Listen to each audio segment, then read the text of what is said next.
સુરતના ભાગલ વિસ્તારમાં ગણેશ પ્રતિમા પાછળ ફટાકડા ફોડતી વખતે આગ લાગી. જુઓ વિડીયો. સુરતમાં ગણેશ પ્રતિમા પાછળ આગ લાગી હતી. ફટાકડા ફોડતી વખતે આગ લાગી. સદનસીબે ઘટનામાં કોઈ જાનહાનિ થઈ નથી.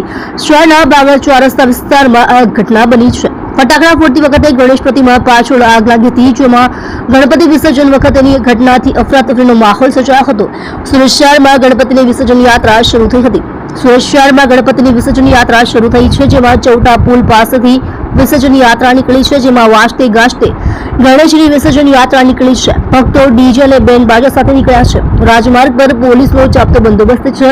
તેમજ સુરતના રામજીવાડા ખાતે સાંસદ મુકેશ દલાલે વિસર્જનનો પ્રારંભ કરાવ્યો છે.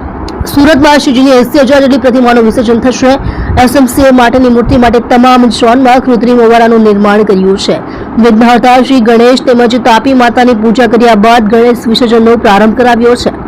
પબ્લિક ટ્રાન્સપોર્ટ બંધ રહેતા 6 લાખ મુસાફરોને અસર થશે. સાંજ સુધીમાં શહેરની તમામ મૂર્તિઓનું વિસર્જન થાય તેવી આશા મુકેશ દલાલે વ્યક્ત કરી છે.